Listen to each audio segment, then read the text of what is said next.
Hello, everybody, and welcome on board the beautiful Ocean Princess for our voyage around South America. My name is Richard Dietrich, and like all the other 375 crew members on Ocean Princess, I have one job. You know what that is? To make sure that you have a fantastic voyage.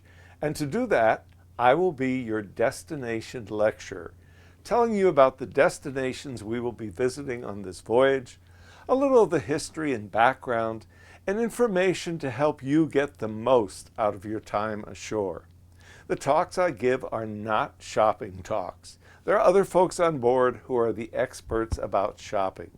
But I'll be giving you some ideas about the adventures that await you in these exciting ports after you step off the Ocean Princess. And this is an historic voyage, since not only will we be bidding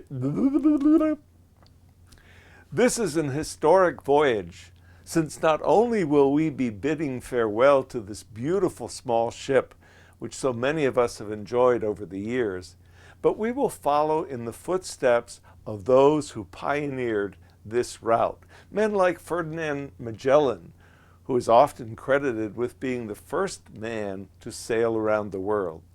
Magellan, like all of us, believed the sea is dangerous and its storms terrible, but these obstacles have never been sufficient reason to remain ashore.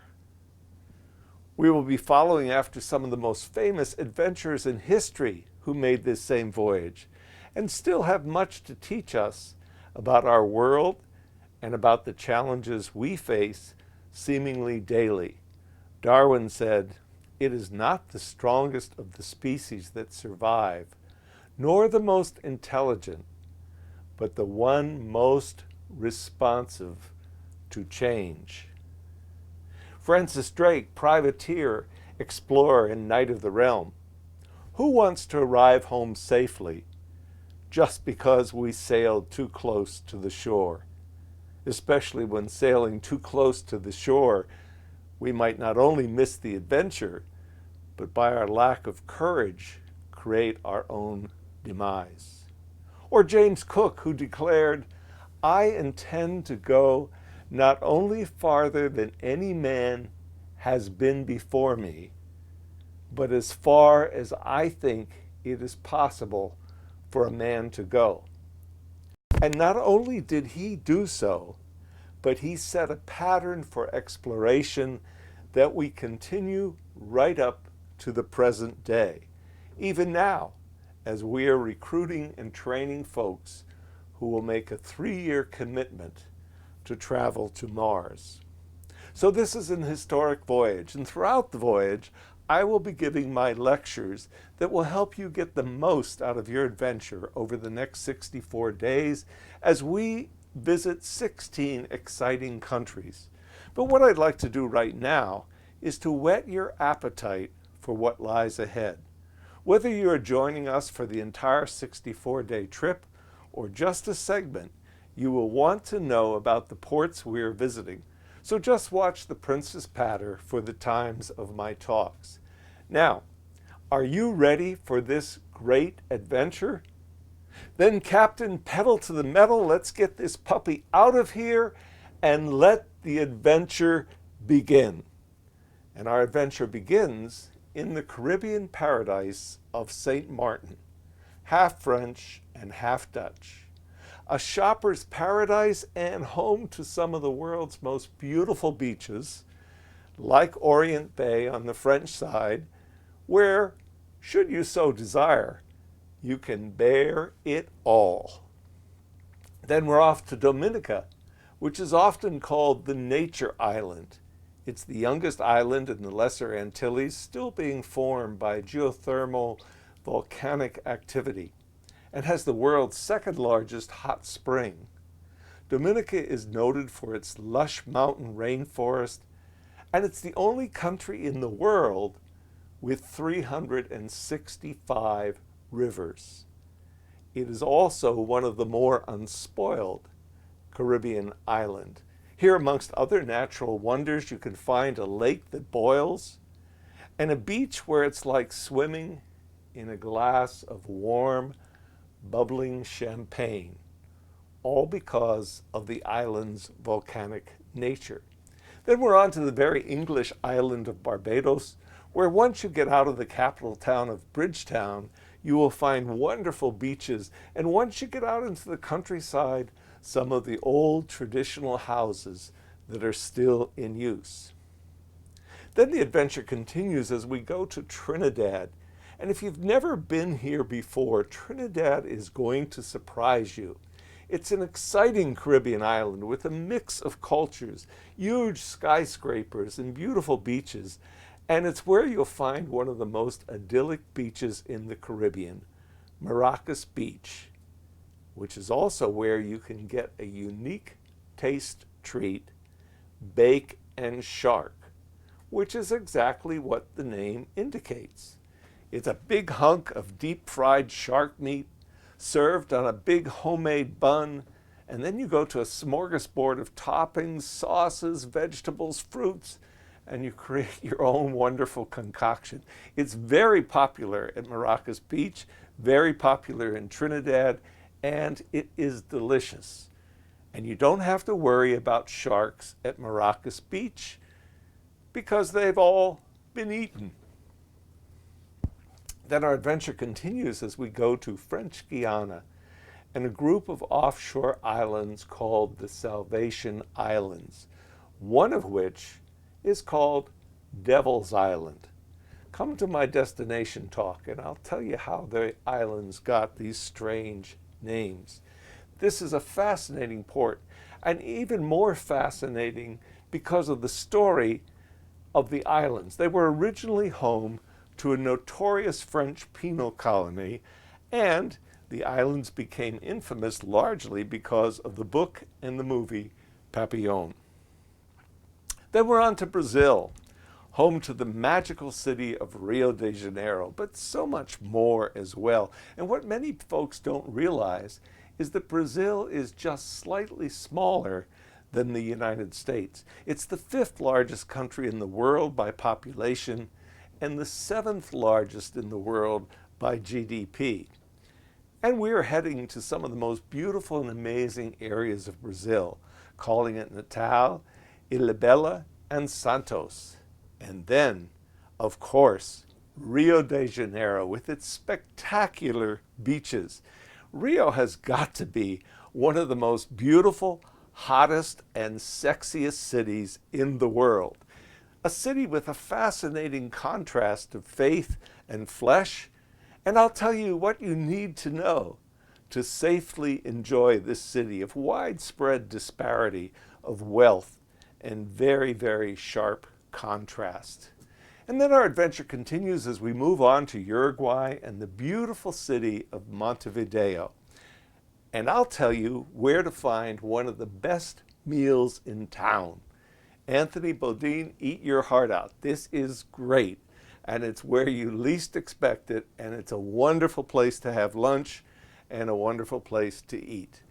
Now, I want to share something with you. On a cruise like this, in each port, you have 2 choices, and what you choose is really up to you. You can take a ship tour, sit back, relax, all the research and work is done for you, everything is taken care of. The ship isn't going to leave without you, and in my opinion, it is one of the best ways to invest the limited time we have in port, and it's often also one of the most cost-effective. But some folks just prefer being independent. They want to do all the work, do all the preparation, do all the research, make their plans, be in control, and take the responsibility. And whichever way you want to go is fine. What I want to do is give you some ideas of the things that you can do once you step ashore. Dropping south, our adventure is going to continue in Argentina, home of Eva Duarte de Perón, the character on whom the hit show Evita was based, and where tango originated in the houses of ill repute in the wonderful La Boca district of Buenos Aires. Then Our adventure continues in the Falkland Islands, weather permitting, with more penguins than people, tons of marine birds and wildlife, and a long-running sovereignty dispute between Argentina and the United Kingdom. Then we're on to Patagonia, where the winters are brutally cold with unrelenting winds. Thankfully, we're visiting in their summer. But even so, you'll want to dress in warm layers and wear sturdy walking shoes as you explore this marvelous, marvelous landscape. Following the route of Charles Darwin, our adventure will take us into the Beagle Channel, named after Darwin's ship, the HMS Beagle. And we are going to see penguins, folks, lots of them. These guys, Magellan penguins, were discovered by Magellan and were described as, quote, a black goose that had to be skinned instead of being plucked. And our adventure continues as we move upward to Chile, which has some of the most beautiful landscapes in the whole world. And we will cruise by some of the most spectacular glaciers anywhere in the world. If getting to Antarctica is on your bucket list, this may just be your moment. Villa Las Estrellas is a tiny town with a winter population of 80 and a summer population of 150. And I use the term summer here advisedly, since the predicted summertime high in this time of year is 37 degrees Fahrenheit, which is a little less than 3 degrees Celsius. But this is a unique opportunity to actually go to the Antarctic, to say you were there, and to set foot in the southernmost continent of the world. Then further up the Chilean coast, we're actually sailing into the port city of Valparaiso, which has got to be one of the most colorful cities in the whole world. The Barrio Centro Concepcion is a wonderful area in which to experience the street art for which Valparaiso is famous. I love this. We are not hippies, we are happies. And the street art there is just remarkable. It could hang in any great museum. It really is a fascinating, fascinating town. And so you're going to have to decide between spending your day in Valparaiso or the capital city of Santiago. And believe me, that is a tough choice. And of course, Chile is famous for wine and grapes. So no trip would be complete without a visit to one of Chile's famous wine-growing regions. And then we'll sail northward along the western coast of South America to Peru, dominated by the Andes, the world's highest mountain range outside of Asia. Some of you will be visiting Lima, the capital city of, and others of you are going to fulfill the dream of a lifetime and visit Machu Picchu, 79,020 feet high, or 2,430 meters above sea level, often referred to as the lost city of the Incas. This is your moment to visit this incredible World Heritage treasure, which is a must-see and on everybody's bucket list.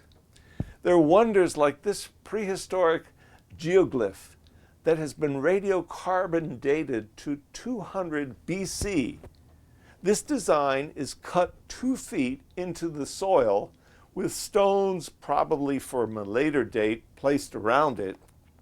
But this figure, this prehistoric figure, is large enough to be seen from 12 miles out at sea.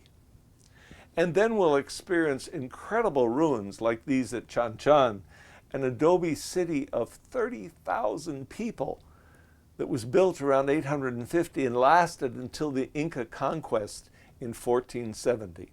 It was discovered by Pizarro and has managed to survive because of the dry desert climate.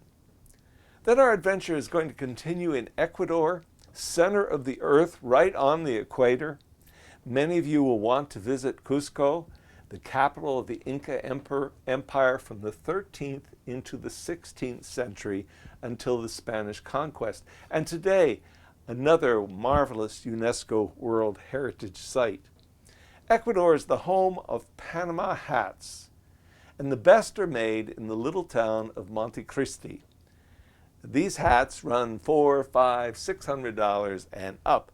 But I'll tell you how these hats from Ecuador came to be called Panama hats. And you never know who you're going to see in a Panama hat. Apparently the kid at the bottom gave up on Panama hats and Panama red and decided to pursue a career in politics and become President of the United States. Now we know Clinton smoked, but didn't inhale. Harry? Well, what do you think? A royal who gets photographed at a party butt naked and shooting pool? Seriously. Philip? I doubt it. Charles? Who knows? But the hat actually does make him look cool. Then we head up the western side of Central America to the Costa Rican port of Punta Arenas. It's frankly not much of a port, but it is a jumping off point for amazing adventures in Costa Rica. And then we take the amazing path between the seas, the Panama Canal. We will take the traditional historic route through the canal, going through Miraflores, Pedro Miguel, and then cross Gatun Lake and in through Gatun Locks. And it promises to be a marvelous day. Since I actually live in Panama, for me to be able to guide you through the canal is still one of the most exciting things I do aboard cruise ships. And I've written the book, Panama Canal Day, an illustrated guide to cruising the Panama Canal. And you can actually get a copy right here at the shops on board. It's located right next to the liquor display, and it will give you the complete history of the canal and explain what to look for as we make our passage. And as we do go through the canal, I'll be up on deck giving a play-by-play account of what's happening so you can get the most out of this remarkable experience. It's been over 100 years now. Over 1 million ships have gone through the canal, and as we go through, you will see the expansion program of the canal, which is nearing completion. Then we're on to Colombia, visiting one of the best beach areas in the world, relatively unknown, but it is a gorgeous, gorgeous spot. And then headed homeward, our final port of call will be in the Dutch island of Curaçao, which I like to think of as Amsterdam in the Caribbean, because of the amazing Dutch architecture that was financed by profits from the Dutch slave trade. During the days of slavery, Curaçao was the distribution point where slaves from Africa were auctioned off to the entire Caribbean region to sugar planters. My destination lectures are not intended to be profound, but to share general information and are designed to help you get more out of your short time.